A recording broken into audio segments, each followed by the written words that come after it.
you want to meet an entrepreneur and immediately get excited and tell them what to do, rather than take a step back and they're the ones doing it. I would be explaining a company with excitement to my partners, and they would look at me and say, okay, so is that what you want to do, or is that what the company wants to do? We're not investing in you.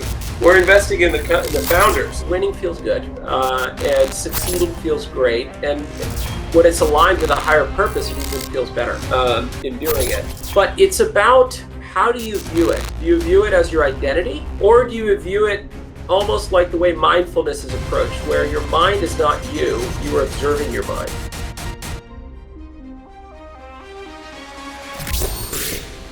Today I'm sitting with Raj Kapoor. Raj was the founder of Snapfish, the pioneer in online photo sharing. Before there was Instagram, there was Snapfish. Raj founded Snapfish in 1999 to allow consumers to store and share digital photos globally on the web and mobile. Under Raj's leadership, the company raised over $40 million in venture capital, and he grew the company to more than 100 million registered members and over hundreds of employees before successfully selling the business to Hewlett-Packard for $300 million in 2005. At the time of the acquisition, Snapfish was adding more than 50,000 registered members every month. After selling Snapfish, Raj joined the Mayfield Fund as a venture capitalist and a managing director there, where he invested in leading growth technology companies such as Change.org, Do Something, Moat, the Rubicon Project, 5 Stars, Lyft, and more. Raj was an early investor in Lyft while he was at the Mayfield Fund, and he joined their board of directors. And by 2016, Raj stepped down as a VC, and he joined Lyft full-time as the chief strategy officer, and he helped them continue their rapid growth towards their eventual $24 billion IPO. Today, Raj is launching his own venture capital firm, which is focused on solving the biggest planetary challenges using technology, including climate change, resource sustainability, and a circular economy. Raj, welcome to the show. Thank you for having me. As you know, I bring people on the show that I consider to be docents, and I've redefined the term docent as people that influence, inspire, and guide others. These are the most relentless people on our planet. These are the most relentless competitors. They are the highest achievers. And you, my friend, you are a docent, so I wanted you to come on the show and tell us about the docents that you had growing up. So let's dive in. That sounds Raj, great. Where did you grow up? Grew up in a little steel town in Pennsylvania, eastern PA, called Bethlehem, Pennsylvania. Home of Bethlehem Steel, next to Allentown, which Billy Joel talked about as all the factories closing down. So that's where I was. And what did your dad do for a living?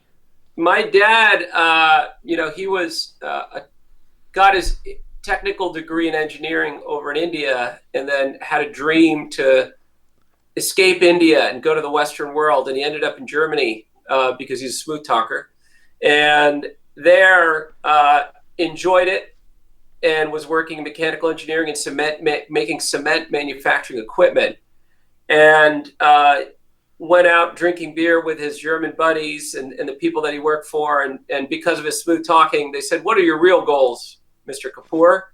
And he said, "My real goal is to move to America, the land of opportunity."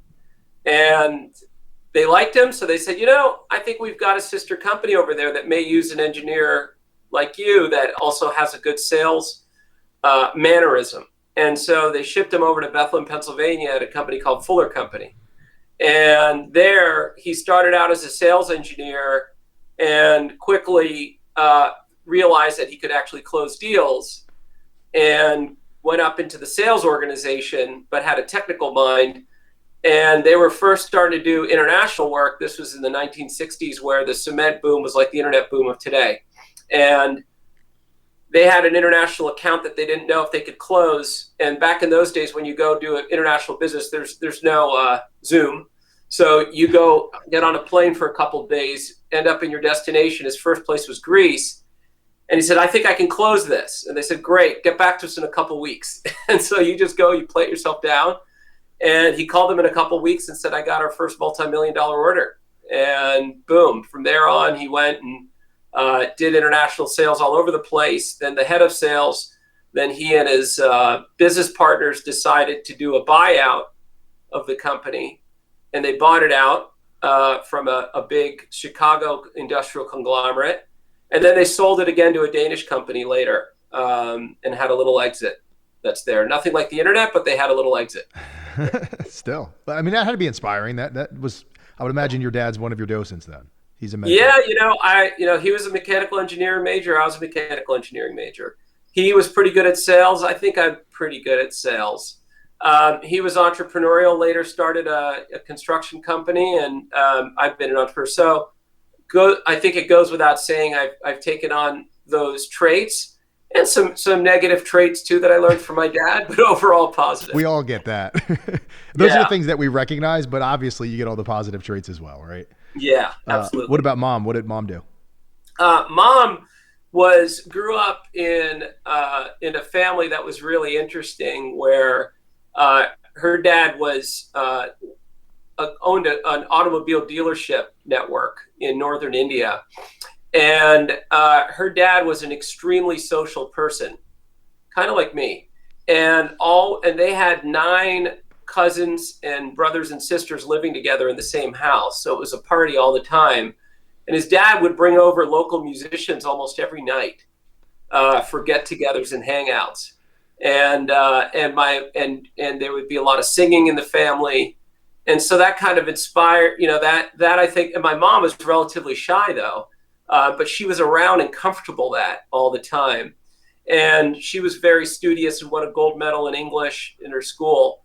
And then, those days were ones of recommended, not arranged marriages. Right. Recommended, like, here's a person we recommend.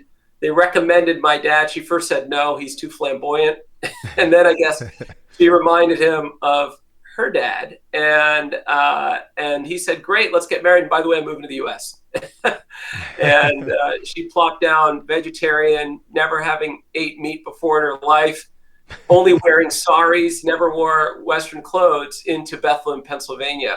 And it was quite a culture shock.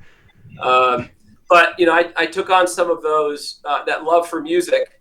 Yeah. Certainly that's there. She has a love for food and a love for cooking, which I like consuming. I'm not as much of a cook, but I am a good consumption person. I was as you're saying this story, I didn't want to interrupt you, but you do Coverflow with some guys in the Valley, and you've always been into music. So I guess mom was an inspiration, huh? Yeah, that started back when I was in business school. I had no real experience singing. At Carnegie Mellon, I took an acting course. They have a really good drama and music theater school there, but I wanted, and I realized that I just love performing, and part of selling is performing. Yeah. The two go hand in hand. And I have always loved music. And so when a few buddies in business school back in 1994 said, hey, we're starting a band, we need a lead singer. Does anyone have experience? No one raised their hand. They said, does anyone want to try? And I raised my hand. I said, I have no experience, but I'll give it a shot. And then they saw that I could make a real high energy fool of myself on stage. So we called the band Indian Elvis. And I grew some lamb chops. We didn't just do Elvis songs. We did a lot of rock songs. And it went from someone's basement to playing at Lansdowne Street at Mama Kin for probably a couple hundred people. So that was great. And then when I moved to the Bay Area, I tried to find more of that. Ended up with Coverflow. Do you have siblings? Yeah, I got one sister. She's 4 years older. And what did she do? What's her profession? Or she and I started out very different. I was kind of a nerdy Commodore 64 computer programming, got my social kicks out of chatting using bulletin board systems.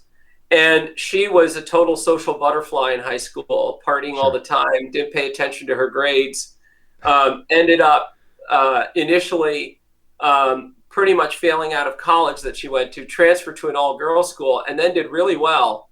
Found herself a boyfriend who was an entrepreneur and ended up marrying her. And then they ended up starting one of the most successful assisted living companies in Eastern PA. And they also own a bunch of real estate, and they have 4 or 5 assisted living homes that they operate, and she runs it all. And she's proven to be a really great business person and a really good people person, very high EQ. So she took some of that business savvy, I think, from my dad too, but she was a little bit of a late bloomer. When she went and became more domesticated, doesn't like to travel, wanted to stay in Eastern PA, lived near the parents, and I was became much more social from being a nerd in college and went off and wanted to live somewhere else. So we kind of went opposite paths, but still a lot of respect and appreciation for our different lifestyles. When you were an investor in one of my companies many years ago, I remember you telling me that you were like, you should move out to the Valley. Like, this is where it's happening, and which you did. And you said, listen, I was a kid from Bethlehem, Pennsylvania. I was an Indian in Bethlehem. I wasn't so comfortable in that environment. So it was easy for you to leave. It was probably easier for me to stay in the Jersey Shore. Why don't you describe that? Like, has that created any, I don't know, feelings or whatever when you were growing up to maybe want to get out of there and make something yourself? Were you picked on as a kid because you were different in that area? Yeah, absolutely. All the above. I was one of the few Indians there, and I kind of felt like, my parents are from India. Every year we'd go back for a couple months in India. And I was just reflecting on this through some of the self-development work I've been doing in the last few years about my childhood and growing up. And I definitely realized that it had a big impact on me because I never felt home, no matter where I was. Yeah. So when I was in India, I felt out of place. And I didn't feel like the other kids there. I didn't have the same interest in cricket, which is what they like to do, my cousins. Yeah. And I wasn't a big fan of the food because in America, I was trying to really conform. And I didn't want to be the guy who has smelly Indian food all the time. And my mom loved to cook. And it was like, I look at those as wasted years because of all that incredible food that then later on, when I got to college, I was like, what was I doing? I love her food. And I embraced my Indianness. But growing up in Pennsylvania, I didn't feel like I fit in because, I wasn't, my parents weren't like the American parents that said, hey, go play football, baseball, basketball. Sure. I didn't do any of that. And I wasn't really athletic. And so everything I tried it late. Like my first sport was in high school, and I swam in my senior year, and it was horrible because people are doing it since they're 4 years old. You're pretty tall. I would think you're a good swimmer. I think I had a natural inclination for it, but I just coming in and, when you're 17 and trying it for the first time, it's not going to be the same on winning as compared to other kids that are there. And so I was always struggling to fit in. There were some racial issues there, people calling me camel jockey and using other words. I remember being thrown to the ground a few times, and I didn't really know how to defend myself. And it was a very frustrating period. And I think what happened when I got to college and realized that people were celebrating my diversity, Carnegie Mellon, there's a lot of people from all over the world, in a lot of places, and also seeing other people, how they were leaders. And I got more into leadership and entrepreneurship, and I became more social. And I think I've had a kind of a bone to pick, so to speak, on I can be the social person. I can be the convener, bring together parties, bring together people. I started getting into triathlons, doing weightlifting, and proving to myself that I could be that jock that I never was growing up. And then I think also just around in business and, you didn't get any credit for being smart in Bethlehem, Pennsylvania. You got credit if you're in wrestling or you're in football. Right. Football. And it wasn't respected.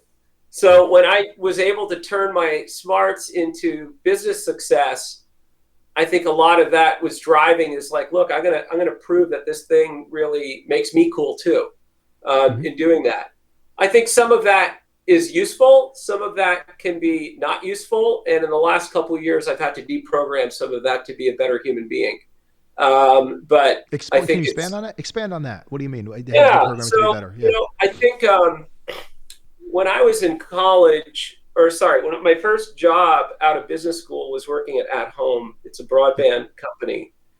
And I remember I was a smart guy who was doing product and business development.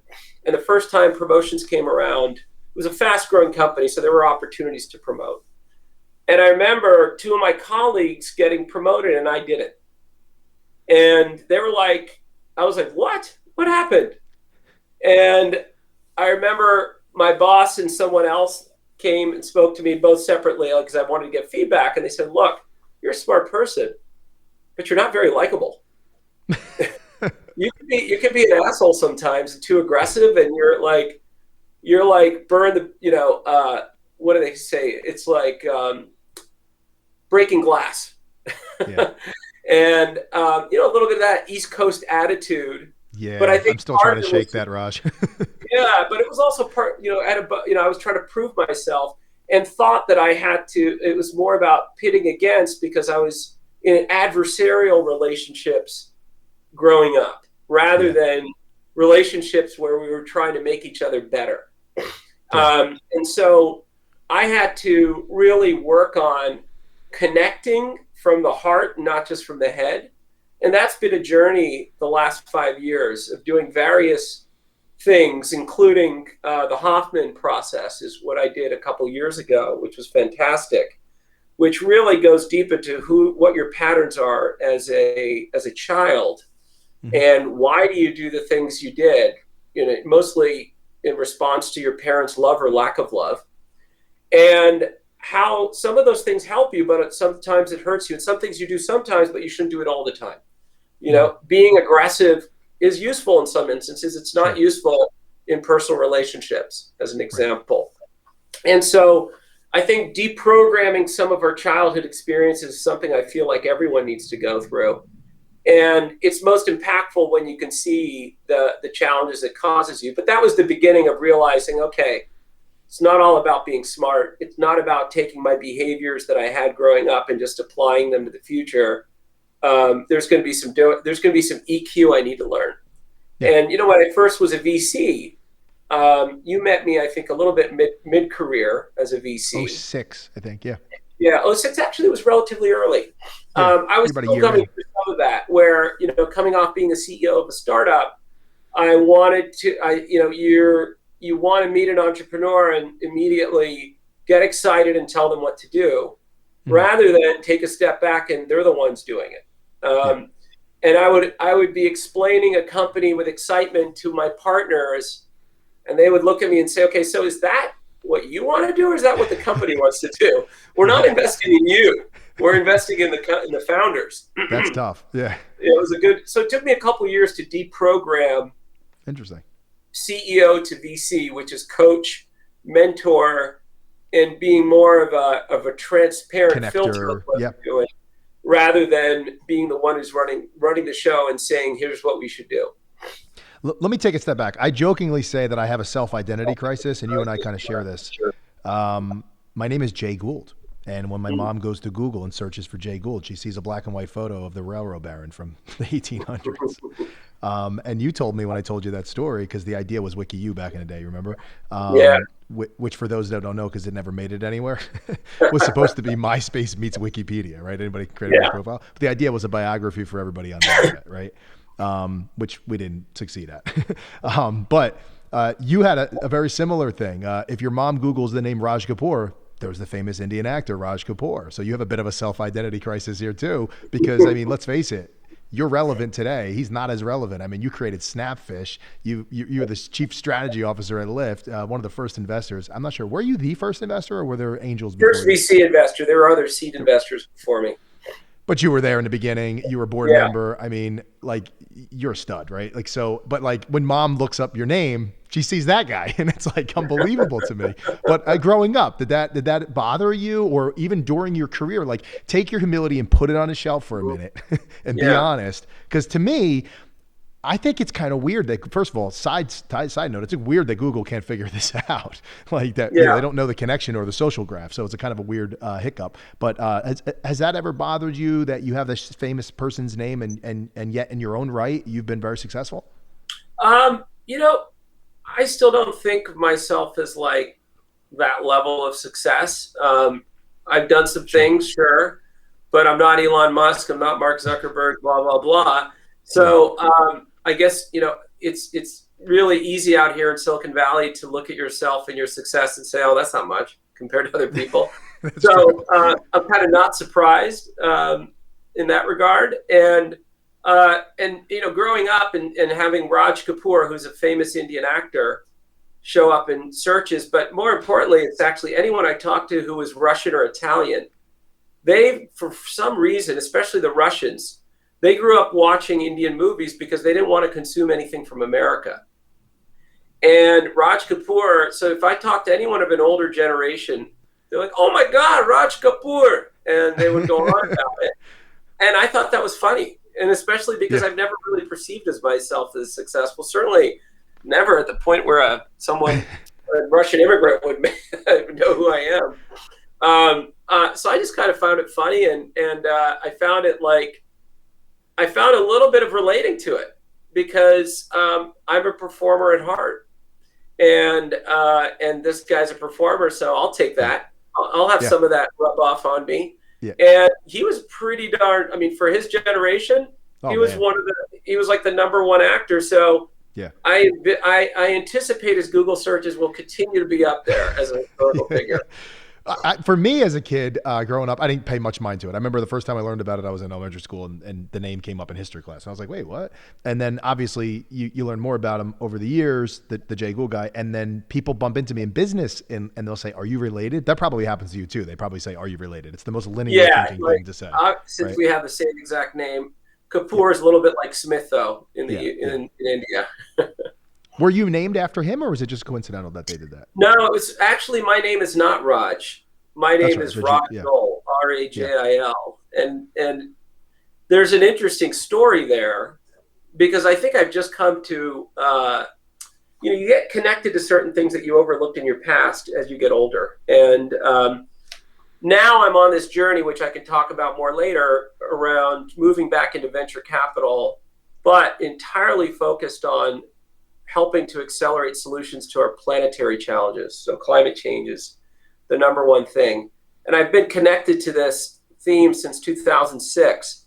Mm-hmm. But there was something deeper that happened when, I don't know, a couple of years ago, I was hanging out and I just felt, I was in Hawaii and I just felt like the earth was breathing. And I had this deep connection to the earth that was there on this hike. And then I realized my name, actually, Rajil, it means, for a Hindu god, there's a snake around his neck, a cobra. And that cobra's name is Rajil. So I'm a snake. That wasn't the realization. And what the snake's role is to protect this god from swallowing poison that was given to him by a bad person. And just, suspend reality for a second. Why can't he spit it out? But he can't. And so this poison stays in his neck, and this cobra is protecting him. And so Rajil means protector. And so when I thought about what I want to do for the rest of my career, I kind of thought about this. All right, I'm going to live up to my name and be the protector of the earth in the way that I know how to do it, which is to be a decent venture capitalist and see what happens. And so that was like a really beautiful connection that I was able to get between why I was named what I was and what I ended up doing. As a kid, did you envision becoming wealthy someday? Was that a goal of yours when you were younger? Not when I was younger, but it was funny that I looked at in 1991 when I was in college. One of the docents that really influenced my life was the entrepreneurship professor, Jack Roseman. And he was a wonderful human being that was an engineer that then became an entrepreneur way before it was fashionable. And then he started to teach engineers how to be entrepreneurs. And that's what he did at Carnegie Mellon. And he was the one who really woke me up to, like, wow, engineering doesn't have to be sitting behind a computer all day and just making something that someone tells you to do. It can be about creating a company and using technology to innovate. And that was like, whoa, these two things you didn't have to be a business person and just an engineer. And this is what Silicon Valley now is all about. It's like engineers who are entrepreneurs. But in 91, I took his class and we started a couple of businesses, including a bartending school that never got off the ground that would have been fun if I did it. And made a lot less money. It would have been fun if I did it during college. Yeah. It would be nice and social. But we didn't get it off the ground, but we created the business plan. But one of the things in this class was write down your goals that you have when you're 35 and when you're 75. And I wrote down my goals, and I found a piece of paper a few months ago, and I looked at That's it. cool. And it talked about making $1 million by 35. And it talked about other things too, but like when you say about wealthy, like and it said, I'm going to start a company that's going to employ X hundred people. You did it. And so Yeah. like there's a bunch of things on there that were really cool that by 35 I was able to do. That was just total shot in the air. And there's something to be said there. When I thought about, okay, when you write your goals down, you've heard this before, like they're more likely to happen. Mm-hmm. This is an interesting case where I wrote my goal, lost it, and looked at it when I was 50 and said, oh shit. But you can manifest a lot of things just by willing them and writing them. Visualization and planning. Yeah. Did you or do you seek approval or affirmation from others, including parents or your kids or spouse? This is another product of the work I've been doing the last few years. I would say before getting into Mayfield, being a new VC, I was certainly seeking affirmation. Mm-hmm. Even as a new entrepreneur, all throughout my life, since I felt somewhat rejected and alone growing up, I was definitely seeking affirmation for a while. And it can be motivating because it can motivate you to achieve success, but it also can hurt you because it can take whatever you're doing and you end up putting ego into it, which usually doesn't end up in the long run working. And so when I joined Lyft full time back in 2016, this was a pretty big moment for me because I've been used to being the number one guy, being the CEO or being a partner at the fund. And now I was joining as chief strategy officer, which is not CEO, and the founders were running the company. And furthermore, about 7-8 months into it, I took on running all of self-driving for Lyft. And I had a counterpart from Google who's very smart technically and had come in to be the engineering lead. And the way it's set up is that I was his peer. He's not working for me. So usually I have a CTO working for me. Yeah. And I realized over those couple of years, sometimes painfully, I'm not in charge. I'm not the one and other people were getting the limelight. And sometimes there's a lot of stuff that I did where who knows, people didn't really know if I did it or someone else did it. And it was a beautiful experience that with the self-development work of really letting go of that need for approval. And I did, again, some of the self-development work, which made me very happy with just the present and not worrying about the future and certainly not dwelling on the past, just being in the now. And there's a great book that I read, Power of Now by Eckhart Tolle, which was fantastic in helping me on this journey. And it's just so much more happier, not seeking approval from others. And now, there's also a point where I achieved some level of success.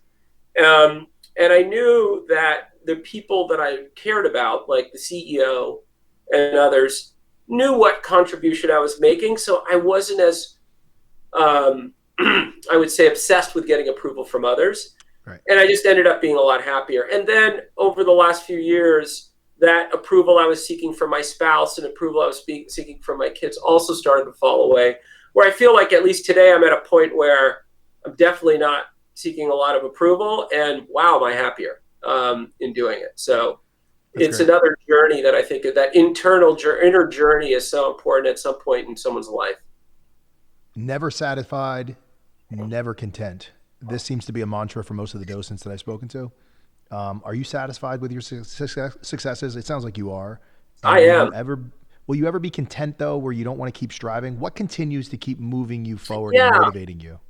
Again, this is part of that shift where I think it's driven me positively to have the words never enough. Mm-hmm. But more recently, I'm realizing that it's not something I want to live by. I am living more in gratitude for all that I have.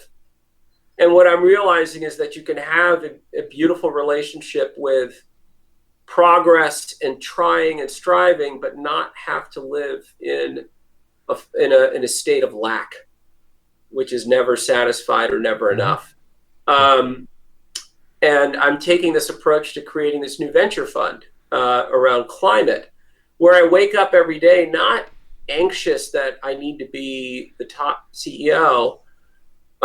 investor, or the one that's going to save the planet, because no one will. It's going to be a collective effort of everyone. I just want to know that I'm personally doing my best in a reasonable, balanced way compared to other objectives I have in life, and that I'm making a little bit of an impact, and that's it. And I'm super happy with it. So if that's all that happens, it's fantastic. If something amazing happens and I fund something like Lyft again, or I help entrepreneurs achieve some meaningful impact, that's great, but I don't have that as an expectation.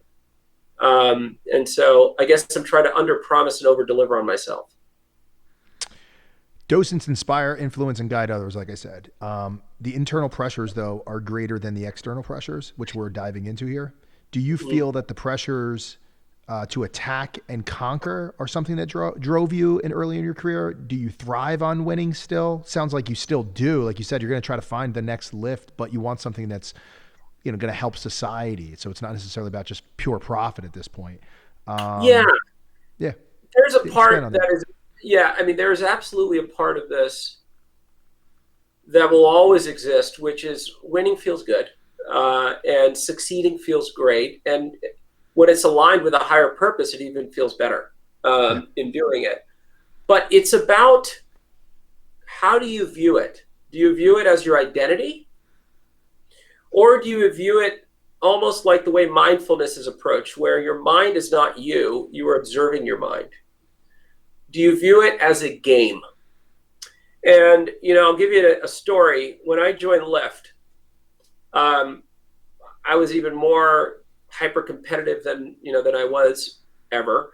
And I went to Logan, the CEO, who's been through a shitload of ups and downs, fighting against one of the most unscrupulous competitors at times, Uber.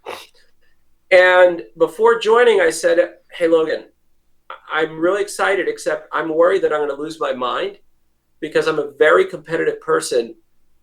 And how can you just be relaxed every day going after this crazy warrior on the other side? Like, I'm competitive, but I think this is going to drive me nuts. And Logan's not, an outwardly spiritual person, but he certainly was. What he said was inwardly extremely spiritual, without even probably even knowing it. He kind of looked at me and he went to the board. He walked around. He said, it's all a game. At the end of the day, I know what game Travis, who's the CEO at the time, is playing. I know that it's not personal. I know that this is a game. And when I play the game, I enjoy playing the game just like anyone enjoys playing a game. And when I go home, I'm not playing the game. And when I come back to work, I'm playing the game. Wow. And I was just like, wow. How old is Logan? That's very Buddhist. Yeah, how old is he? He was in his early 30s when he said that. Wow, very insightful. Wow. So yeah, the guy is wise beyond his age. Yeah. And it's, now that I've worked very closely with him, funding someone is very different than working for them, which is what I did. And working for him, I found that he had this incredible depth of knowledge and wisdom around making the most important decisions. There's certainly areas that everyone can be better as a CEO, but what I loved is that I could go with him with a strategic decision, and that was kind of my job. And 70% of the time, he's adding tremendous value. Like, I thought, am I going to really want to, I know everything. What's this person going to do? And it was totally wrong.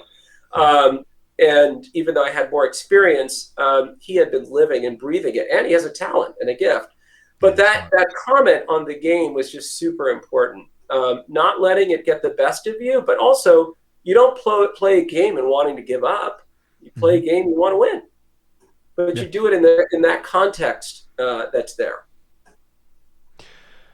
First they ignore you, then they laugh at you, then they fight you, then you win.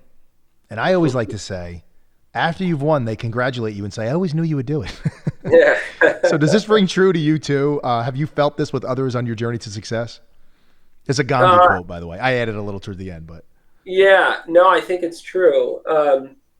Even when you've achieved some level of success, like I had no idea whether Snapfish was going to work. One thing I said to myself, which kept me going in the darkest days, because we went through the .com implosion, and we basically, the first time we sold the company, we lost money. We gave back 25 cents in it for every dollar invested by friends and family and people I care about. And you sold that to a 1 hour Photoshop guy, right? Isn't it? It was a photo processing back end provider called District Photo Company. Then we turned around and sold it again as a success. But in the darkest times, I remember telling myself that, okay, if nothing comes out of this financially, did you learn? Did you grow as a human being? And the answer was, hell yes. Would I regret having done it? Hell no, in doing it. So that got me through the first time. The second time, so that was a VC for 7 years. Yeah. Very different lifestyle, very different set of decisions. Then I went back to being an entrepreneur because I really want to do it again. And that's when I did this company called FitMob, which was a fitness marketplace. I invested in it, and ClassPass hopefully now. It's still out there. Yep. And it will hopefully make money. But our first model didn't work. It failed. It didn't work. And I went out to raise money, and I spoke to 65 VCs, and here I am, have a reputation, all this stuff, and it didn't matter. I got one term sheet. It was from a Japanese gaming company that somehow wanted to get involved into what we were doing.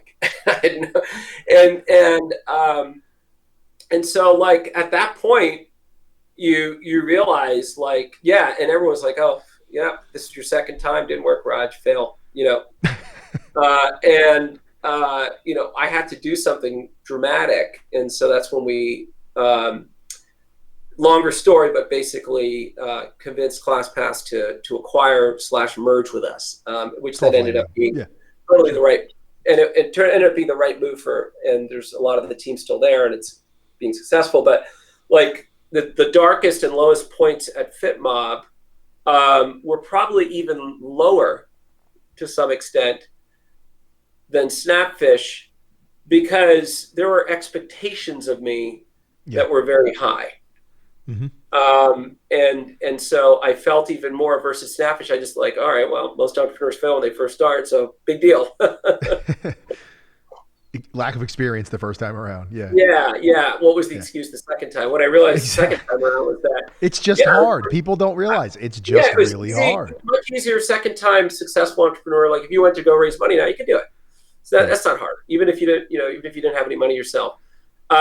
What's hard is when that second round comes around and they want it on the metrics, not on who you are. They'll take the meeting with who you are. That's why I can get 65 meetings. Exactly. They want to meet you. But they're not going to invest unless they see a real business traction in doing that. And what I realized is that I can do everything better except product market fit is not better in a consumer business. It is better when you do enterprise. It is better when you do normal other things in your space. But when you're trying to do a crazy ass consumer company, it usually can hurt you, which is why sometimes, in a lot of cases, the best consumer internet companies are started by first-time entrepreneurs. Yeah. Late nights, early mornings, neglecting your friends, ultimately losing some of them, being misunderstood, feeling overwhelmed, feeling alone, questioning your sanity. You've dealt with all this, right? These are the costs to our successes, right? This is what we would call the loneliness of excellence. The true docents are able to fight through this, but the question is, why do we do that? Why not just go get a job at Lyft? Why are we striving for this? We know what, and it's particularly you know what it was like. You had built Snapfish, raised 40 some million dollars, I think, had to recap the company, turned around and sold it successfully, which was amazing, became a VC and decided to get back into this when you know what it is. Why do we yearn for this? Yeah, for me, it was like, when I thought about this concept around FitMob, when the idea hit me, it was like an infection. It was like COVID. I couldn't get rid of it. And I just kept thinking to myself, wow, if I don't go after this, I'm Mm-hmm. going to regret it for the rest of my life. And I don't like regretting things. Yeah. And so I just had to do it. And there's this excitement that I have in life about taking risks. And if life didn't have risks, you might as well put me in an assisted living home right now. Like, I need to do that. It's the experience. To me, experiencing what life has is putting yourself ahead of your skis and putting it out there and seeing what happens. And that applies to a lot of things in my life. And so I just think that's an attitude that some have. I certainly have fears, and I've had fears, but in this area, it was an almost irrational lack of fear, because, yeah, probabilistically, it usually doesn't make sense to do that versus getting a job. But there's just some irrational exuberance that I think entrepreneurs have. Yeah. And especially you see it with repeat entrepreneurs where they Yep. just have to do it again. Sometimes they hate working for people. I try to, but see, that's where, like, I was, push myself into VC, something different, then push myself back to entrepreneur. People are like, oh, you don't want to work for people. I'm like, no, actually, I'm going to go work for Lyft. And so, like, I wanted to push myself and see if I could do that. And could I be an executive in a public company? And the answer was, wow, yeah, after some pain, I could. So I like reinventing myself. Now I'm comfortable and familiar with VC, but I know nothing about a lot of the industries I'm looking at. Like, one company I'm looking at is turning seaweed into plastic. I know the least about seaweed. So, like, I feel like a kid, and I'm learning, and I'm taking risk, and I'm really having a good time. Primal instincts are the innate abilities to react to new potentially dangerous situations in the interest of self-preservation, right? Some of these primal instincts are the things you just talked about: fear, anxiety, anger and frustration, depression, loneliness and boredom, guilt, right? It seems that docents seems to be able to master they're masters at resisting their primal instincts, which is what you're describing, not allowing themselves to succumb to these natural responses or these urges. They're able to push past their fears, push past their anxieties, push past all of these primal instincts. How are you able to do that? Because we all feel it, right? But it seems that the most successful high achievers, the docents as I call them, they're able to push through that. They run into the fire. Yeah, I think it is. I had a bad bout of panic and anxiety in my early 20s. I ended up seeing a psychiatrist about it, and I wasn't sure if I would ever get over it. And up till then, the stakes were usually just around academics, so it wasn't really high risk stakes that much. Sure. Now the stakes were higher because I was going into the real world and business, and I thought, shit, I'm going to be incapacitated by this anxiety when I get this panic attack. What am I going to do? And I worked with a really good person who was like, well, I could give you Xanax, or you could try this thing called breathing exercise. And this was back in the day before they knew it was meditation. It was like, and they were like, and so he taught me how to do this breathing exercise that when I'm in a state of fear and panic and anxiety, of really focusing on your breath, which again now is popular with meditation and mindfulness, but then asking yourself the question, what's the worst thing that's going to happen? Are you going to die? Okay, I'm not going to die. All right, then what? What's the next worst thing that's going to happen? Well, I may do this. Okay, then what? Well, it all ends up being that you're not going to die and you're still going to survive. And so keeping myself looking at the worst case and dissecting it that way in the case of fear, you realize that, okay, well, you're not going to die. And even at this point in my life, I'm, having done more self-development work and more spirituality, I'm actually okay with death too. Yep. So I'm not to say that like what I'm doing now with VC with climate change has anything to do with death, but right. That managing and handling fear, I think, is critical. Resisting fear, and this is also a Buddhist and more spiritual view, resisting fear builds fear more. So allowing the fear to pass through you, and then having a logical conversation with your mind who feels overwhelmed with it, you realize that it's just never as bad as you think in doing it. That's what allows you to push through it. Do you believe you have innate instincts or intuitions, or are they developed through your experiences? I think it's a combination of both, but I do believe one of the benefits I had was spending a lot of time alone growing up, which I thought was a bug, but it ends up being a feature. Because I had a really, really active imagination.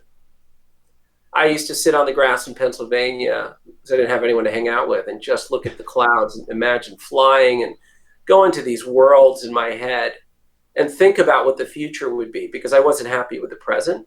Yep. So I was constantly thinking about the future, and I was never one to really dwell in the past. So it was just about the future. It turns out that ability to imagine and conjure up the future, when you combine it with some analytics, can be really helpful in entrepreneurship and venture capital, because I felt like if there is one gift I have, it's about ability to look 5 years down the road and understand where the world is going and take some trend. Like in the case of Lyft, it was, I just knew that there would be less car ownership and that people would be sharing the rides. It makes sense. And so that conviction about what the world will look like got me into some good things.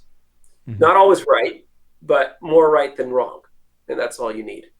Control is everything. How important is it to you to have control? It sounds like you've gotten a little over that when you took your job over at Lyft because you didn't have control anymore. Yeah. But how important is control to you? Wow. Control used to be so important. There's a number of things that I've done that where I could put myself in an uncomfortable situation, like I did the Hoffman process, where at the second night I felt like I wanted to leave, like this deep work that I'm just not comfortable normally doing, where I have now gotten to a point where I am very comfortable not having control. You never have control. The question is, are you comfortable with it? That's right. And again, I wouldn't, all these things in life and experiences happen at the right time, in my opinion. So like if I was trying to be super comfortable with not having control and I was at a low point at Snapfish or FitMob or even Mayfield, maybe I wouldn't be successful where I am. But now I'm much more aware of how the need for control actually is hurting an opportunity, whether it's personal, professional, or whatever. And so I think now is the time in my life, you just got to figure out when it is in your life where you really want to be absent of that strong desire of control and just let things be as they be. And it doesn't mean you can't influence them. In the moment of now, you can say, what do I do? But control is usually because you have fear. You want to shape the outcome of the future. It's like, no. I can do something now, but I don't control what the price of Bitcoin is going to be, as an example. I can make a decision right now, but I don't have control over it. Yeah. And there's so many factors, the economy, whatever it is. COVID. I had COVID back in March 2019. 2020. That would be really early adopter. And yeah. It was really scary, but it helped me that I did some work, because every night I would go to bed and say, okay, I don't know what's going to hit me tomorrow. But guess what? I don't control this. So I had to surrender and just let it go. Speaking of Bitcoin, let's talk about that for a few minutes before we leave the show. When did you first learn about Bitcoin? Oh, I learned about it probably close to a decade ago, learning about it coming up to fruition. And I don't know why. I'm just not a very good trader. Like I'm good. I think I'm good at like venture investing. Like you make a bet, you hold it long term, and you have no choice. You're stuck in the bet, right? Yeah, and you're focused on like really evaluating an opportunity deeply. Yep. When it comes to like day trading stocks or betting on currencies, I just feel like it's almost like a crapshoot and I could make a million reasons on each side. Yeah. And so I just never do it. And that's the problem. I never invested into Bitcoin until recently. I was going to say, you never got it. Yeah. No. When you say recently, in this year or last year? Yeah, it's pretty much the last 12 months. Okay, so cool. I haven't made that much of a gain. But Yeah. but when I think back about it, like, and if I use my own imagination and my own logical sequencing, this is inevitable. Yeah. That we're going to have a digital currency that is decentralized, that's not based on a country fiat, and that whether it's Bitcoin or something else, there's no stopping it now. And so am I long on it? Absolutely. Am I long on a particular flavor of it? That's a little bit more complicated. Have you read the Bitcoin Standard, the book, The Bitcoin Standard? No. I would recommend reading that book. And a friend of mine, Jason Williams. Do you know Jason Williams? FastMed? I don't. Okay, yeah. He's partners with Pomp over at Morgan Creek Digital. He wrote a book, Bitcoin, Hard Money You Can't Fuck With. I don't know how he gets on TV with that book title, but he does. It's a great book. You should read it. It's the history of money, the history of Bitcoin, and then he intertwines his stories. He's also he has a large Bitcoin mining operation that has renewable energy. Really cool. I think you would enjoy it. It might change your views about there potentially being like an Ethereum that wins or something like that. Interesting. I digress. Yeah. What percentage of your net worth have you put into Bitcoin, if you don't mind? Oh, a very I small. always ask people. Tiny, it's very small. Just to have exposure. But just to have yeah, some exposure. and I think, what I did recently was when I realized I missed the train, and I realized that I want to devote all of my time to climate, and there's so much I need to learn. I frankly don't have the time to go so deep into cryptocurrency, but I find it fascinating. So I found who I think is one of the best managers who's been doing this for a long time, both VC and currency, and it's blockchain capital. And a friend of mine is Brad Stevens, and I invested in his fund and set it and forget it. And he's doing all sorts of interesting work around DeFi, NFTs, currencies, the startups all around it. So if I kind of look at their report and say, wow, this is cool, but I just don't have the time to go as deep as I'd like to, because every minute I take away from that is through climate. I will tell you this. So Jason and Pomp, right? They've crushed it on their fund, because what they did was they were investing in things like Coinbase and BlockFi, all these like, cryptocurrency related businesses. But what they convinced their LPs to allow them to do was also put Bitcoin on the balance sheet. I mean, Jesus, right? That's what blockchain does too. Yeah, they're crushing it because they're investing as a VC, right? And they put like 25%. They have 4 different funds, and I think it's 4. And like one of them has 50%, one has 25% of their assets within Bitcoin. And I can't say their numbers; it's private, but like just absolutely crushing everybody. I mean, every fund is getting crushed by these guys. Anyway, I digress. Let me ask you. You haven't done a lot of deep dive into this. What would you say your 10-year price prediction would be on Bitcoin if you had to give one? Oh. Well, so I haven't done a deep dive, so it's a total random guess. But I would be surprised if, I look at it more generically, if the value of cryptocurrencies as a basket, because some will win, some will lose, doesn't go up by 5x at least in the next 10 years because of the demand that's there. Sure. Yeah. So, that basket feels like it's just going to be increasingly important to the world. 2 more questions and then we'll hop. What the hell's going on with Elon and Dogecoin? I mean, all these guys reading Max and everybody. What the hell is going on here? I think it seems like, from my perspective, it's a fun game. He's just messing around, right? I mean, he's got to just be messing around. He's just trolling. I think he's just having fun with it. That's so funny. Okay. Because I know you know all these guys. And then another thing is, because you're so connected into the Valley, what is the general consensus amongst your peers, your friends? Like, not name names, but like, and I'm not saying you specifically are saying these guys, but like the Maxes and the Reeds, and everybody else who's like a top level kind of VC entrepreneur out there, Ev Williams, et cetera. Do they have exposure to Bitcoin? Are they interested in Bitcoin? Do you guys ever talk about Bitcoin with any of these types of people? And not anyone specific. I'm just saying the profile. You know? I mean, there's a lot of names that do a lot of tweeting and talking that are definitely deep into it and have been riding it. But I think the view here is, again, like, we've dealt with volatile assets before, but there's a long-term trend on hold. So there's less of those people, I think, are in the process of day trading, also because they've just got more fun things to focus on every day. Sure. Than figuring out when to buy and sell. They just buy it, hold it, hodl. Yeah. It is what it is. Yeah. Exactly. Thank you very much for coming on the show. I appreciate it. It's been a long time since we saw each other. I think it's been 10 years since we've physically seen each other. So you look really the same, which is a good thing.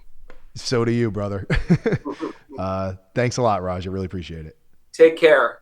Thank you very much for having me. Cool.